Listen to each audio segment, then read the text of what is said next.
essa apresentação eu denominei de Ernest Bloch, né? Ernest Bloch, uma filosofia do exílio, né? A própria palavra, o próprio nome dele já é um exílio. Tá? Porque o Ernest Bloch, ele nasceu aí em Ludwigshafen, né, em 85, e morreu em Tübingen em 77. Viveu bastante tempo, né? É um estudioso de música, filologia, filosofia, né? Teve em Berlim um dos contatos mais importantes, né? Que é o contato de George Simmel, com George Simmel, né? Tinha um grupo, nesses encontros aí ele foi, depois passou para o grupo de Max Weber. Nesse encontro aí ele conheceu Benjamin, né? Adorno, Lukács, com quem manteve uma amizade assim, de tal forma que eles diziam que a amizade deles era um parque de proteção, né? Na verdade, o Bloch era muito intenso, ele ficou amigo de todo mundo, era muito amigo e depois rompeu com todo mundo, né? Lukács, por exemplo, a parte da estética de Lukács sobre a música, Bloch já escreveu até um roteiro para ser ele que iria colocar na estética de Adorno, de Lukács, né, a parte sobre a música. Né? Rompeu com Benjamin começou a dizer que ele estava plagiando, né, algumas coisas dele, e aí o Benjamin também, todos nós conhecemos a personalidade, né, do Benjamin, e rompeu com ele também. Né? Se vocês pegarem dois livros muito similares, né, muito parecidos, um Rua de Mão Única, do Walter Benjamin, e o outro é do Bloch, chamado Spuren, né? Pode ser traduzido como rastros, vestígios, enfim. Não tem tradução para o português, né? Isso é um grande problema que eu vou falar. E o Adorno, o Bloch rompeu né, nos Estados Unidos ainda, quando ele foi exilado. A vida dele foi de exílio, né? A vida dele foi de exílio. Então, ele rompeu com o Adorno lá, no exílio. Né? O Horkheim foi contra a entrada de Bloch na escola de Frankfurt. Bloch não faz parte da escola de Frankfurt, né? É uma das coisas que a gente... todo mundo confunde que o Bloch da escola, não é da escola de Frankfurt, né? E, bom, também rompeu com Adorno por questões muito pessoais, né, enfim, contratempos. Né? Depois a gente pode um dia conversar sobre isso. Bom, um dos primeiros exílios foi logo em Zurique, né, onde ele escreveu o primeiro livro dele, né, O Espírito da Utopia, né, O Espírito da Utopia. Depois foi para os Estados Unidos, aí, né, e voltou para a República Democrática da Alemanha, teve problemas, né, foi um dos professores, né, da Universidade de Karl Marx, e, por fim, quando a Alemanha estava dividida, ele, né, foi para a República Federal da Alemanha e ficou em Tübingen, onde foi professor até, né, no fim de sua vida. Então, assim, a vida de Bloch foi sempre de fuga, de exílio, né, sempre nesse movimento. Né, o Bloch é judeu, né, todo mundo não, desculpa, né? O Bloch é um judeu e ele teve uma formação muito, né, aos 17 anos já tinha lido, né, Schelling, Hegel, Kant, então assim, tinha uma formação filosófica muito forte. Bom, então, assim, em geral, a primeira esposa dele também né, faleceu, era o Bloch por uma injustiça, né, um acaso do destino, não era rico, não foi um homem milionário, né, que a esposa dele, a família dela tinha minas, né, tinha minas na Rússia, e né, com a Revolução Russa foram tomados pelo Estado, né, e ele apoiou isso, claro, né? Mas, enfim, o Bloch sofreu muito, inclusive, nos Estados Unidos, né, lavava pratos, né, nos Estados Unidos. Bom, o principal livro de Bloch aí é O Espírito da Utopia, não vou falar muito porque isso vai aparecer lá na exposição, tá? Então, o primeiro livro dele é O Espírito da Utopia, né, Geist der Utopie, não tem tradução para o português, mas ele tem uma tradução do O italiano, há muitas críticas, né? Assim, como eu não domino a língua alemã, eu não gosto muito dessa coisa de ficar criticando tradução. Então, assim, mas eu li realmente há uma diferença entre a tradução italiana e a francesa. Há uma discrepância, assim, né? Os italianos são mais livres, né? E também para o inglês. Então, eu tive acesso a essas traduções, a leitura, enfim. E o professor Oliver Toller está traduzindo esse livro para o português, né? Está nesse trabalho de tradução, não sei quando sairá, mas ele está traduzindo esse livro, né? Sairá pela editora 34. Então, o que nós temos do Bloch traduzido para o português é o Princípio Esperança, os 3 volumes, né, trazido pelo Nélio, né, uma tradução, assim, eu nunca vi ninguém criticar, né, nós temos professores que dominam muito bem o alemão, que estuda no Brasil, que é, por exemplo, o Rosalvo Schultz, por exemplo, do Oeste, do Paraná, na Universidade de lá, ele domina bem, não vejo críticas dele, e de outros também não.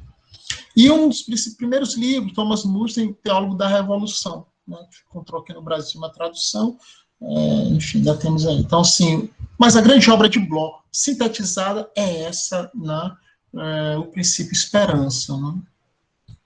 Bom, no Brasil, então, a gente tem alguns livros, né, poucos livros, né, no Brasil. A grande introdutora de Bloch no Brasil é, claro, com Pierre Furter, né, mas assim, eu considero a Susana Albornoz, né, com o seu livro Utopia, né, Violência e Não Violência, é a primeira comentadora assim, de Bloch para mim no Brasil. Né, escreveu a tese dela também na UFMG sobre Bloch. O professor Arnold Muster, esse livro é muito bom, eu acho que é um livro que vale a pena, né, de introdução a Bloch, e Utopia Concreta, esses 2 livros dele são muito bons. Aqui nós temos 2 livros do professor, né, que nos deixou recente, né, o Carlos Jordão, né, o debate sobre o expressionismo, onde ele pega aquela parte ali da história do expressionismo, onde foi um grande debate entre Bloch, Brecht, Adorno, né, Lukács, muito bom esse livro ele tem uma consistência, né, muito bom mesmo esse livro. Assim, para essa fase do expressionismo, inclusive foi um artifício que eu usei quando na minha tese perguntaram, você deveria ter escrito mais sobre o expressionismo. Eu disse, poxa, nós temos um livro tão bom, tão claro, tão objetivo, que eu não tinha por que, né, trabalhar isso, mas talvez sim foi um problema na minha tese. Eu organizei 3 livros sobre o Bloch, né, 2 com o professor Ricardo Tim e um recente para homenagear os 100 anos do primeiro livro, O Espírito da Utopia. Tá? Tudo bem até aí? Está escutando?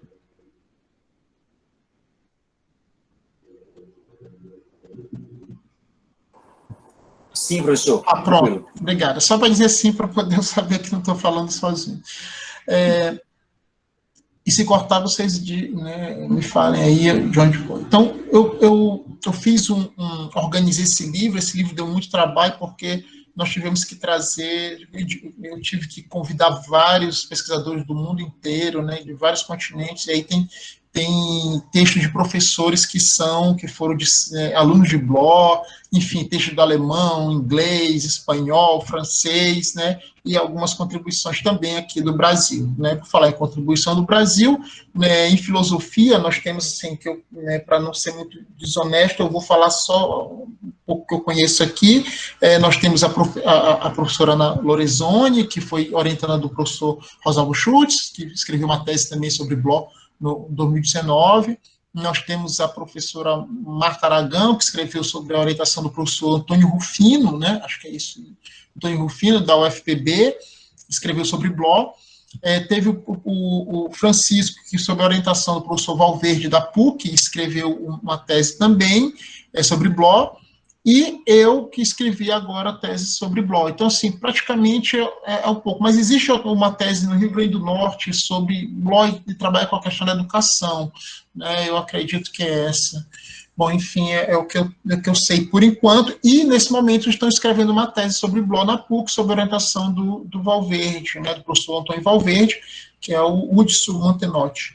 Então, assim, são algumas, o que está acontecendo no Brasil de Bloch. E nós estamos aí com alguns artigos publicados aí, né, sendo publicados nas revistas, né, e periódicos. Então, Bloch esses são os 3 livros que estão disponíveis para download na FI. Tá? Muito bem, então, agora, dada essa pequena apresentação do Bloch, né, vou trabalhar agora o problema da minha tese, né, a tese. Então, vamos ver aí. Eu peço, por gentileza, que vocês me digam aí, quando tiver faltando aí, sei lá, 10 minutos para finalizar, vocês me avisem, por favor. Quando eu pensei na estética em Bloch, apareceram 2 problemas que eu tive que enfrentar, né? Todos nós sabemos que um dos problemas na filosofia ocidental é o problema da língua, né? Então, precisamos superar esse problema, mas é muito complicado, né? Então, assim, existem alguns textos em Bloch, então eu vi que existiu, vou falar isso lá na frente, existiam algumas interpretações, né, de Bloch, né, da estética, e todos pegam o conceito de Forschein, né, que traduzido como pré-aparência, né, para o português, né, pelo Nélio, e também funciona em francês, e todos traduziam já esse termo como antecipação. Então, a estética de Bloch, ela é conhecida como uma estética da antecipação, né? Só que esse conceito ele vem forjado com a estética de Hegel e Kant. Quando eu comecei a aprofundar esses conceitos nessa leitura, eu percebi que faltava nas interpretações dos comentadores algo que era, né, singular na obra de Bloch, que era a questão das obras de arte. E quando o Bloch vai trabalhar as obras de arte, né, que o princípio de esperança é uma enciclopédia, né, uma busca das esperanças, aí, da utopia no passado, aquilo que ainda vive no passado. Esse é o método de Bloch que eu utilizei. Né? Ele vai buscar aquilo que sobrevive como utópico no passado, aquilo que é capaz de nos dar esperança e nos colocar no front, né? na frente. Aí. E as obras de arte, elas têm um locus privilegiado na análise de Bloch. Né? E para nós também, acredito que acabam sendo, né, quem trabalha com estética e sabe muito bem que a gente, né, pode fazer várias interpretações das obras no sentido de possibilidades utópicas. Ora, e o que eu percebi? Quando o Bloch vai falar das obras de arte, ele tem um conceito que é o conceito de transgressão, né? que é, na verdade, o conceito de transgressão, eu só coloquei transgressão, mas é transgredir, tá? Transgredir, o Schreiten é o verbo, né, transgredir. Ora, qual foi o problema que eu enfrentei, então, para fundamentar minha tese? Eu tinha um problema, eu disse, ora, eu consegui identificar que a estética em Bloch é uma estética da antecipação, como todos falam. Entretanto, eu queria dar uma chave de leitura, que era o quê? Dizer que essa antecipação, ela é uma antecipação que transgride, é uma antecipação transgressiva, né? que ainda não tinham falado, né? Qual o primeiro problema que eu enfrentei? A tradução, porque o Schreiten não é imediatamente, né, transgredir, né? É o verbo utilizado para dizer ultrapassar, né? E utilizado muito, né, no alemão para fazer ultrapassagem de carro, né? Ou então o pulo do cavalo que ultrapassa né, obstáculos. Então, assim, o primeiro momento foi esse, de definir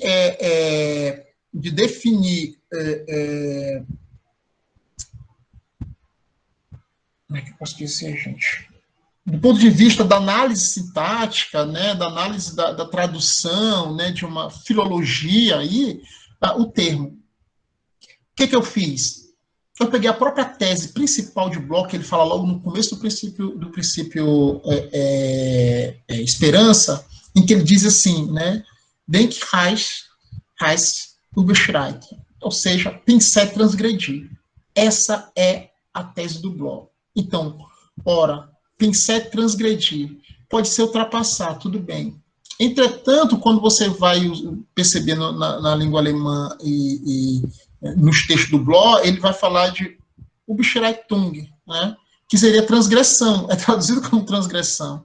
E aí eu organizei isso de tal forma, disse, bom, eu não vou conseguir resolver isso pelo lado filológico. Isso aqui vai ser resolvido no âmbito hermenêutico. Isso aqui vai ser resolvido numa interpretação que eu vou tensionar as obras de arte e a filosofia de Bloch para essa tese se concretizar. E foi isso que eu fiz, né? Peguei nas obras de arte a análise desse conceito para fundamentar a minha tese, que a minha tese que é a estética da pré-aparência como antecipação transgressiva. Primeiro ponto foi esse embate aí, né, de ler os comentadores, e os comentadores, né, te mostrarem sempre a mesma coisa, dizer, ó, é uma estética do Forchai, uma estética do Forchai, da antecipação. Bom, mas onde entra as obras de arte? Ok, então, resolvido esse primeiro problema, o que eu percebi? Eu disse, ora, a minha interpretação, então, a chave de interpretar o Bloch é que o pensamento de Bloch é transgressivo, porque ele, em si, a vida dele foi uma vida de transgressão, né? Uma vida de passagem, uma vida de exílio. E eu pensei, bom, se pensar em transgredir, então a Constituição, eu tenho que reconstituir isso do ponto de vista filosófico no ser humano. Então eu pensei na obra de Bloch a seguinte questão, eu vou perseguir esse conceito da transgressão na obra de Bloch. Quem é que faz a obra de arte, produz a obra de arte? O homem, né? Então, e qual é o fundamento da obra de arte em Bloch? O fundamento da obra de arte, um dos fundamentos da obra de arte em Ernest Bloch, são os sonhos diurnos, né? Então eu comecei a pensar e disse, bom, o primeiro movimento de transgressão do ser humano são os sonhos acordados. E esse foi onde eu identifiquei o primeiro problema. Eu disse, então eu preciso fundamentar uma antropologia da transgressão. E como fazer isso? Fui ver em Bloch, fui analisar com Bloch os conceitos fundamentais que sustentam aí uma antropologia no pensamento dele. Primeiro seria os sonhos diurnos e do outro lado seria a consciência antecipadora, né? O ainda não consciente.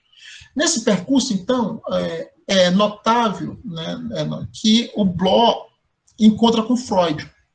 Todo mundo sabe que a obra de Freud, né, a principal e mais conhecida obra de Freud é a interpretação dos sonhos, né? E na interpretação dos sonhos, o Freud, ele prioriza e privilegia os sonhos diurnos, né? Porque são esses sonhos que interessam a ele quando, né, o eu está em repouso, né, não tem um domínio ali da consciência, é que solta ali os elementos do inconsciente vêm à tona e que formam todo o trabalho do sonho ali, como nós, né, conhecemos, né?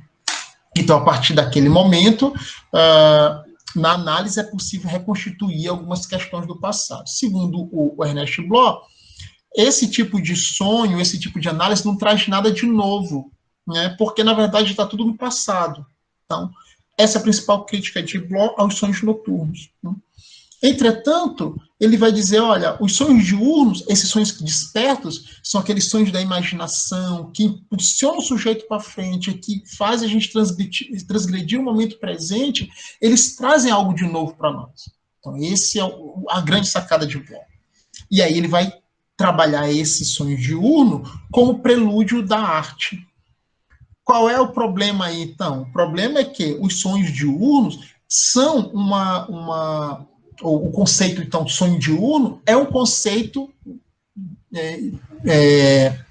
trabalhado pelo Freud. O Freud descobre isso também. Só que ele vai dizer que esse sonho diurno, esse devaneio, é só um elemento para o sonho noturno, ou seja, serve só de chave. Seria uma espécie de terceiro, né, um terceiro elemento, né, extra que não, né, que ele trabalha isso na parte da interpretação dos sonhos, na elaboração secundária. Ora, o Bloch então vai retomar esse conceito do Freud e vai tensionar de tal forma a demonstrar que esse sonho diurno não é um servo, né, dos sonhos noturnos e que ele tem uma importância filosófica, né, muito significativa. Né? Ora, e aí, onde nós vamos perceber isso? Né? Na obra de arte. Mas em todos os momentos nós estamos sonhando, nós estamos imaginando. Né? E o problema é que Bloch vai separar a imaginação da imaginação a imaginação puramente abstrata da imaginação que tem um fundamento de realidade, né? E aí é onde ele vai, esse elemento, ele vai criticar as utopias abstratas e fundar a sua utopia concreta. Para falar de sonhos diurnos e sonho noturno como prelúdio da arte, o Bloch, ele vai... Uma coisa muito interessante, ele se apropria mais uma vez do Freud, né? Porque o Freud também, se vocês pegarem, tem um livro maravilhoso chamado Freud e os Artistas, né? Que são escritos, traduzido pelo Hernani Chaves, professor Hernani Chaves do Federal do Pará, em que tem uma série de textos sobre, sobre arte, né? E os artistas que o Freud escreveu. E lá tem o Poeta e o Fantasiar, e que neste texto o Freud escreve sobre o valor dos sonhos diurnos, da imaginação ali, para a criação poética. Entretanto, há muitos limites, né, que o Bloch percebeu e entrou justamente nessa lacuna onde o Freud deixou aberto para falar do prelúdio, porque essa ideia aqui, sonhos diurnos, é o prelúdio da obra de arte, é uma ideia do Freud. O problema é que é uma tese não desenvolvida pelo Freud do ponto de vista da implicação material para o ser humano no mundo concreto, né? Mas ali com questões psicanalíticas, que era o objetivo do Freud. Né? Ora, eu queria só dizer uma coisa que recentemente eu recebi uma análise, né, de um artigo que eu enviei, e o avaliador disse, interessante, disse, o artigo tem originalidade, mas essa coisa dos sonhos é consolidado na tradição que o Bloch se insere. Ele estava falando certamente da tradição da escola de Frankfurt, Benjamin e tal. Ora, qual é o meu argumento? O meu argumento é o seguinte: isso eu tenho trabalhado, inclusive, eu antes de saber disso, eu já tinha até comprado esse livro, né, Os Ensaios sobre Psicologia Social e Psicanálise, do Adorno, para justamente trabalhar mais isso. Os sonhos diurnos são, sim, uma originalidade do Ernest Bloch na obra de arte.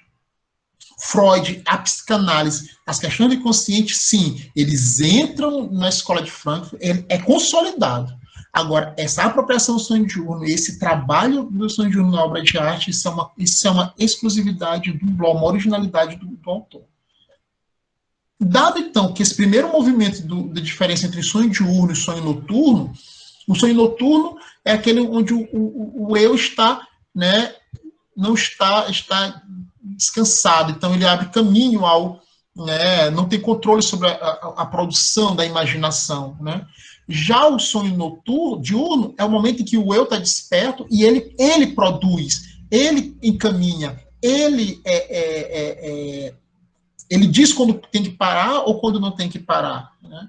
Então, a elaboração dessa imaginação é uma elaboração objetiva, né? E se tornará mais objetiva quando tiver elementos concretos. Bloch se apropria mais uma vez de outro conceito, de outro conceito do Freud, que é o ainda não consciente.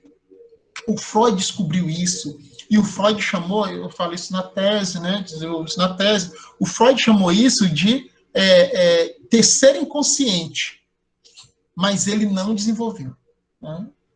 E o Bloch diz que, indiferente aí não fala de inconsciente, mas também de não mais consciente do Freud, o ainda não consciente, ele tem uma potência de nos colocar em outro patamar, né, da nossa subjetividade, né. Esse é o grande argumento. Então, assim, a consciência antecipadora, aquilo que nos antecipa, que antecipa o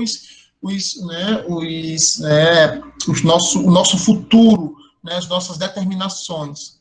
Então, a consciência antecipadora é um conceito central no pensamento de Bloch, que é justamente esse confronto aí também com Freud, né? E que é claro que toda obra de arte ela está, querendo ou não, pautada, pelo menos a gente está falando de modernidade, né? Modernidade ali, da modernidade, e mesmo na primeira década nas primeiras décadas, da metade do século XX, né, pelo menos a gente tem isso. E, claro, mudou muito as concepções e configurações das interpretações estéticas e da forma de fazer arte. Então, a gente precisa, inclusive agora, uma chave de abertura aí para pensar isso nas obras contemporâneas, né? Principalmente no âmbito da performance, por exemplo, que foge muito determinadas categorias da estética para análise. Então, a gente não consegue fazer análise de performance baseada em conceitos estéticos, né, em determinados conceitos estéticos antigos. Né? Então, assim, o Bloch, para falar da produtividade artística, ele vai trazer novamente a questão do gênio, e a questão do gênio para ele tem resquícios do idealismo alemão, mas também algo de novo, né, que é algo de concreto, do gênio como momento de sua época, como condições materiais de sua época. Né? E o gênio é aquele que antecipa. Claro que o Bloch está de olho aí em um grande filósofo, um grande pensador, filósofo também, né? Literato, que é o Goethe. Né? E é o que a gente vai ver daqui a pouquinho. Bom, então aí são questões de como eu fui trabalhar, né? Tive que trabalhar, então, a partir dessa fundamentação antropológica do homem, a partir do sonho noturno, do sonho diurno, né? Em contraposição ao sonho noturno, e do ainda não consciente. Inclusive, o Porriquet trabalha com esse ainda não, né? Vocês que estão aí nessa luta com o Porriquet, acho que já devem ter identificado o ainda não aí do Porriquet. Então, essa é uma fundamentação da antropologia. Por ser algo que sempre te coloca para frente, eu chamei isso de transgressivo. Né? Eu chamei que é uma antropologia transgressiva porque ela está sempre impulsionada para frente. Claro, você poderia dizer que isso não tem nenhuma novidade, porque o Marx, você poderia dizer que o Marx já né, fundou aí para a gente, deu os princípios de uma antropologia, né, transgressivo, quando ele diz que o homem antecipa, né, o seu trabalho. A gente poderia pensar isso. Então, aí o Ernest Bloch vai pensar qual é a função utópica nas obras de arte. Né? Então, essa função utópica precisa da razão. E aí, então, é o momento em que ele vai estabelecer nesse processo a razão. Ou seja, ele vai dizer, olha, a utopia, a esperança, sem o controle da razão, controle entre aspas, né, sem a direção da razão, é abstrata. Com a razão, começa a ter uma objetividade. Então, querendo ou não, o Bloch se insere aí numa tradição racionalista também, desse sentido. Ora, esse é uma grande questão para nós, do ponto de vista de estudar, falar de utopia e obra de arte. Né? Principalmente porque muitas obras de arte, inclusive a gente está falando de literatura e de música, né, elas têm algo de político. Né? E a gente não consegue isso porque a fruição não nos deixa passar para o campo da interpretação. Então, nós temos um problema na obra de arte que flutua entre a fruição da obra e a compreensão da obra, né, em seu contexto histórico ou mesmo na sua interpretação político, sociopolítico. Bom, algumas questões logo eu trabalhei com também, é o problema da própria resistência, né, subjetiva, muitos sujeitos, né, não adianta, o Bloch vai dizer, não adianta você ter uma boa condição, isso aí nós passamos, vocês sabem muito bem que nós passamos no Brasil, né, não adianta ter as condições históricas se a subjetividade é mesquinha, se as pessoas são mesquinhas, né, ou seja, precisa ter uma correlação de peso entre as condições históricas e as determinações subjetivas para que a gente possa aí produzir as transformações sociais. Bloch se apropria então aí daquilo que excede a cultura, daquilo que está fora da ideologia. Isso é um grande problema para se estudar. O Bloch insere na tradição marxista que trabalha a ideologia, um conceito que é fundamental para nós, né? Que é a ideologia como uma apropriação do acidente cultural. Porque, mesmo que ele vai dizer, né, por exemplo, que a fenomenologia de Hegel, o banquete de Platão, eles sobreviveram, né, à ideologia da época, à sociedade de sua época. Isso é o excedente cultural. E por isso que é possível a gente analisar obras que atravessam o tempo, porque elas sobreviveram às ideologias do seu tempo, e mesmo elas só foram possíveis porque uma ideologia as fundou. Então, esse é mais ou menos o trabalho que o Bloch apresentou aí. Bom, então, um outro momento que eu não vou desenvolver aqui com vocês, mas que é muito importante para pensar, então, né, isso aí fundamentou a antropologia, eu trabalhei antropologia aí, né, transgressiva. O outro momento chama-se ontologia do ainda não, ser como ontologia transgressiva. Qual é o problema aqui? O problema aqui é que o Bloch, ele se apropria de uma tradição aristotélica, né, que ele chama de esquerda, em que trabalha as questões da matéria, né, como sem impossibilidade, ou sendo impossibilidade, né, e que atravessa desde Aristóteles, né, Averroes, Avicena, passa por Spinoza, Schelling, né, e, bom, combina com o próprio Bloch, mas tem outros autores aí. Então, a matéria está sempre em transformação, né, e a matéria aqui se entende propriamente natureza, né. Inclusive, o Habermas escreveu um texto chamado, né, Ernest Bloch, um Schelling marxista, né, e é uma resposta bem interessante do professor Rosalvo Schutz sobre esse texto, né, que ele escreve também, rebatendo a crítica de Habermas. Bom, esse foi o meu primeiro capítulo e eu consegui dar conta, eu acredito que dei conta de uma fundamentação ali da transgressão na fundamentação da antropologia, que é onde nasce principalmente, claro, né, a nossa produção artística. O segundo capítulo precisava ainda, essa coisa da transgressão, primeiro, é muito problemática, porque quando você fala em transgressão na obra de arte, você vai imediatamente ser levado às vanguardas, né? E a transgressão, ela parece muito mais, do ponto de vista político, uma palavra, ou estético, um rompimento, né? Ou um laissez-faire, alguma coisa desse tipo, né? Uma coisa irresponsável. E em Bloch, a transgressão é mediada. Né? Não existe transgredir por transgredir. Precisa ter uma mediação. Né? Os sonhos acordados, nossos sonhos, eles precisam ter uma mediação da razão. Né? Eu não vou sonhar agora, eu quero ser professor da universidade e tal, se eu não tenho nem as condições concretas. Quais são as condições concretas? Eu preciso de quê? Estar fazendo mestrado, doutorado. Quando você estiver terminando o seu doutorado, aí sim, você começa a ter sonhos concretos. Colocar no seu imaginário ali elementos concretos para fazer a sua imaginação ela ser objetiva. Então, para ser professor da universidade, precisaria ter mestrado, doutorado, para ser professor da universidade, né? Mais ou menos o que a gente estava pensando aí. O que eu fui fazer? Então eu disse, eu preciso estudar para pesquisar onde é que Bloch trabalha mais essa questão da transgressão.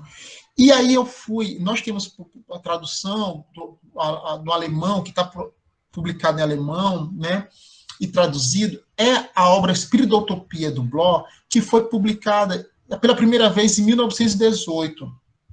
E o Bloch, ele reorganizou, tirou muitos textos, né, para conselhos de amigos, enfim, né, a partir das críticas, ele reorganizou e publicou em 2000 é ótimo, em 23, né, em 1923.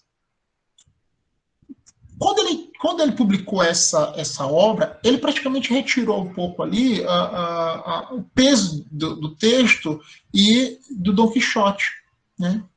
O que eu fui estudar o Espírito da Utopia, então, e da primeira edição, e descobri que lá já tinha no Espírito da Utopia um capítulo dedicado a Fausto e a Don Quixote.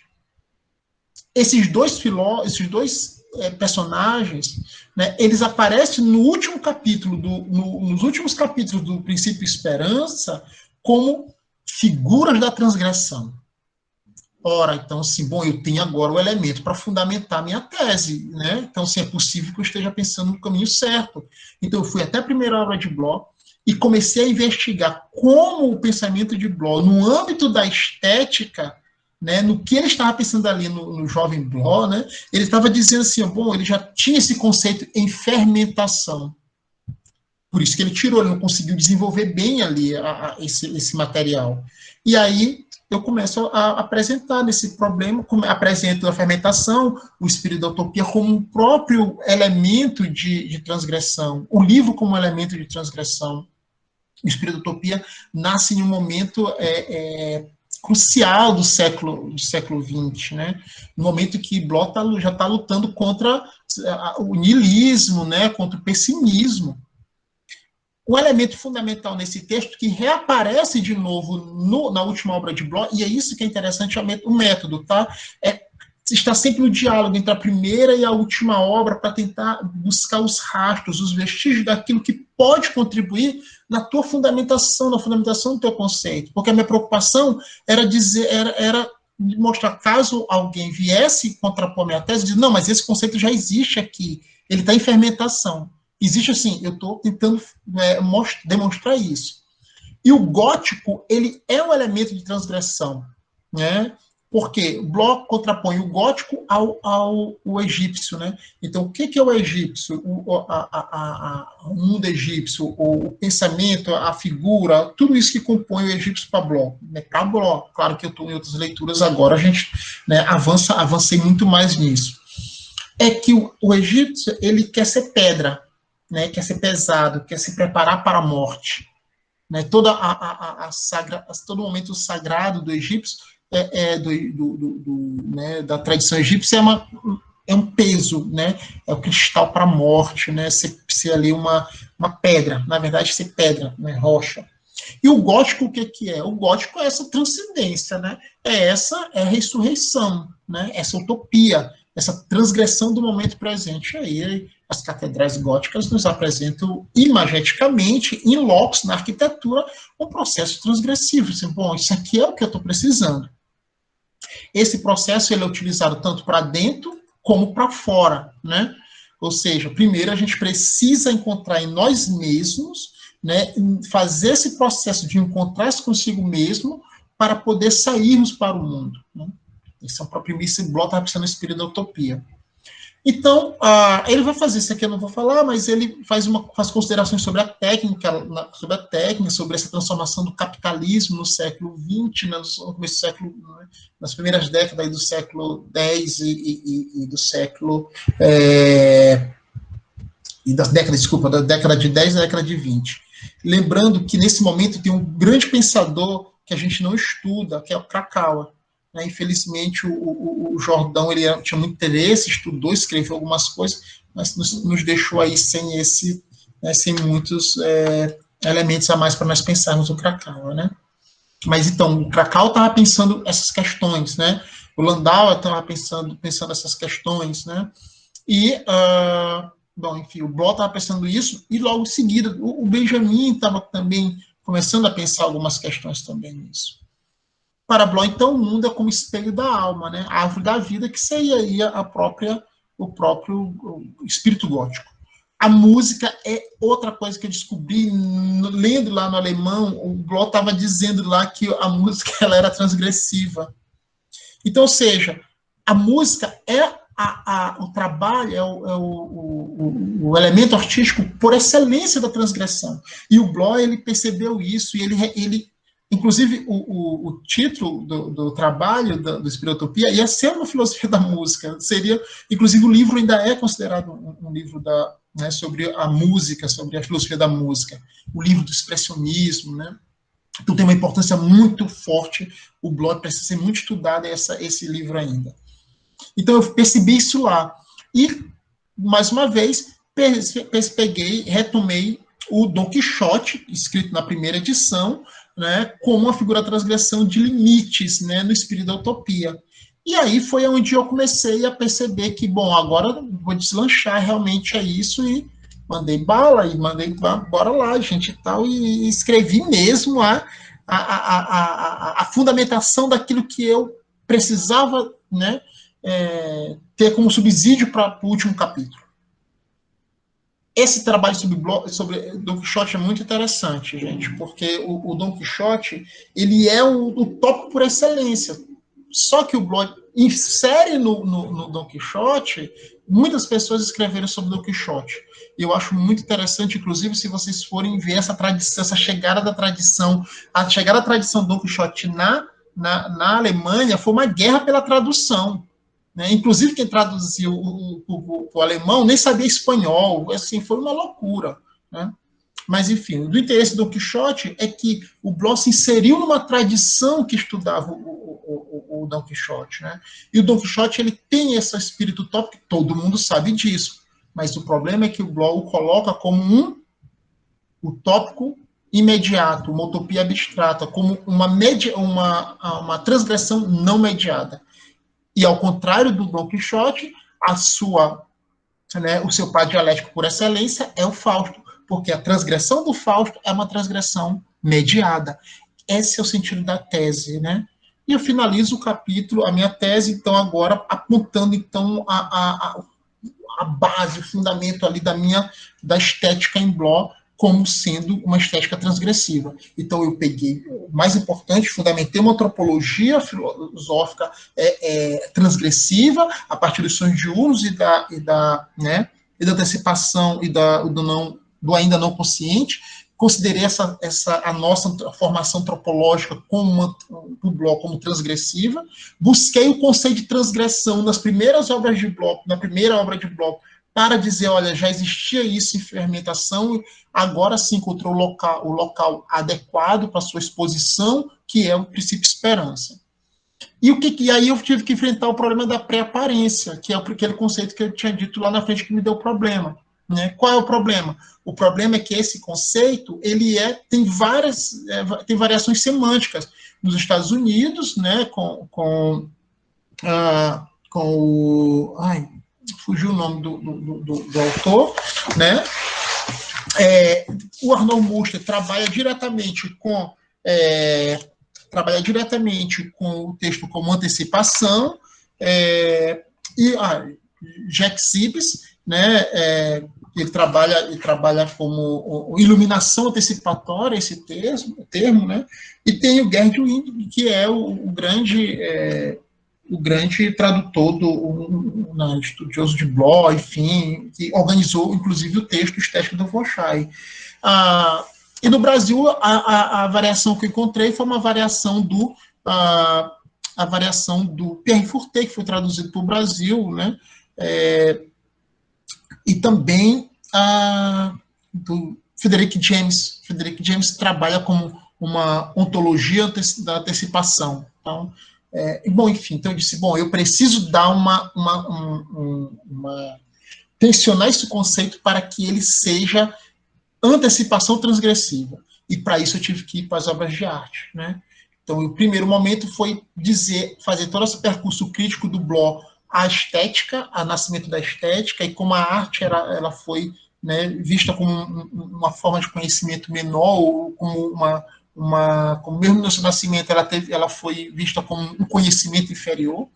Depois enfrentei o problema da verdade na obra de arte, porque a verdade da obra de arte ela é decidida no, né, não com os artistas nem com os filósofos, com seus intérpretes, com seus hermeneutas, né, mas na realidade concreta. Depois eu tive que demonstrar que a obra para Bloch ela é um fragmento, e esse fragmento ele passa aí como um fragmento utópico, um fragmento de esperança circulando no mundo desde a sua produção em determinada época e que sobrevive à época graças à sua juventude, né? E por último eu fiz essa coisa trabalhar esse conceito das paisagens dos sonhos. E essa coisa da paisagem dos sonhos é muito interessante, porque o Bloch sai da paisagem natural física, né, para a paisagem, né, psicológica.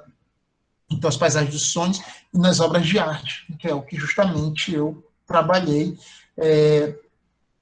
Bom, enfim, logo em seguida foi preciso também fazer um trabalho aí com as questões, já que a gente está falando de obra de arte, e pensar a questão do fragmento, nós temos que trabalhar com a alegoria e os símbolos. Essa parte foi uma parte muito complexa também, muito difícil, né?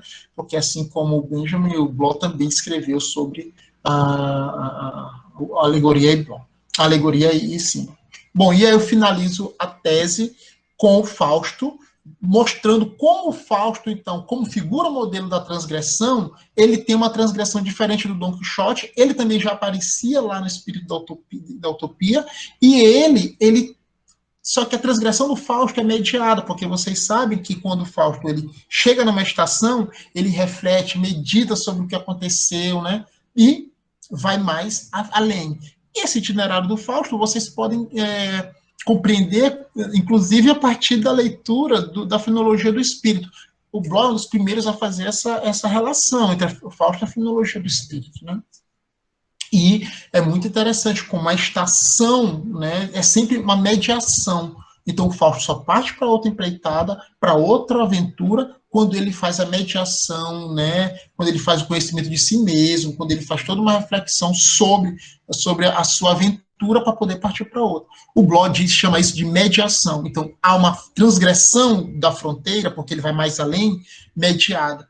Inclusive um dos problemas que a gente enfrenta agora acho muito interessante esse tema, mas depois eu posso falar um pouco, que existiu um momento em que a transgressão não encontrou a mediação correta e o Fausto perdeu a aposta, que seria quando ele ficou depressivo, né, quando ele mandou cortar as tilhas, né, e ele disse a Mefistófeles, faz o que vai ser feito aí, tá, eu quero essa paisagem, quero que esses dois aí saiam das minhas terras, da minha frente. E aí, o mais forte acabaram, né, vocês sabem, né, Bauman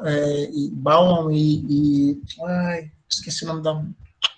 Bom, enfim, ele teve que assassinar o casal romântico, né, os últimos românticos da Terra, e o Fausto ficou louco ali, enfim, essa transgressão faltou a mediação, né. Enfim, eu trabalhei essa questão do obscuro, porque no momento é muito parecido ali com o Walter Benjamin, né, no conhecimento do agora, o instante o agora da cognoscibilidade, né, só tem uma diferença entre os dois, depois a gente pode, né, conversar um pouco sobre isso, e apresentei um pouco dessa relação entre o Fausto e o espírito da utopia. Bom, finalizei minha tese, né, a partir desse momento que eu consegui encontrar, então assim, para mim eu consegui encontrar uma nova chave de pensar a obra de Bloch. E como é que eu pensei isso? Eu pensei a partir do tensionamento do conceito de transgressão dentro da obra de Bloch, buscando desde as primeiras obras de Bloch, não só do ponto de vista conceitual, filosófico, mas também de interpretações estéticas dentro das análises das obras de arte. Bom, então, para mim, existe a chave de leitura a estética transgressiva e Bloch, a estética em Bloch é uma estética transgressiva. Ora, bom, então agora, o que eu fiz? Eu vou aplicar esse conceito, saber se funciona. Então, eu vou saber se esse conceito funciona. E eu assumi o risco de tensionar esse conceito na obra Vidas Secas, de Graciliano Ramos. E aí foi só felicidades, porque eu trabalhei esse texto assim, com uma realização, demonstrando que os elementos da transgressão, da estética transgressiva de Bloch, com esses elementos, eu posso fazer leituras de obras, inclusive, como Vidas Secas, que não são consideradas obras utópicas. E eu acabo demonstrando que, para mim, né, há uma utopia, uma paisagem dos sonhos, né, que impulsiona o sujeito, que fazem transgredir os momentos e o estado, né, que o sujeito se encontra num livro como Vidas Secas, que é um livro que, todo mundo sabe, não é considerado como realista, né? Enfim, esse foi o meu trabalho, né? Esse foi o meu trabalho. Para vocês, para nós pensarmos, né? Aí ficou: um sonhador sempre quer mais, né? Há pessoas demais lá na fila lá fora. Quem não possui nada e se contenta com isso será tirado o que possui. É o que está acontecendo conosco hoje no Brasil, né? Nós sabemos, então o Bloch está dizendo para vocês, para nós, né? Se vocês estão contentes com o que vocês têm, ou com nada que vocês possuem, vai ser tirado até isso de vocês, e no nosso direito de respirar está sendo tirado, né, nesse momento, está sendo tirado nossas bolsas, porque a gente se contentou com muito pouco, as bolsas das ciências humanas, por exemplo. E nesse sentido, o Bloch diz para a gente: tudo que fere, oprime e enfraquece deve desaparecer. É a luta, por isso que a gente ainda está no exílio. Por quê? Porque o resumo da obra de Bloch porque a sua filosofia S ainda não é P, o sujeito ainda não encontrou seu predicado, nós ainda não encontramos a nossa pátria. E assim eu quero finalizar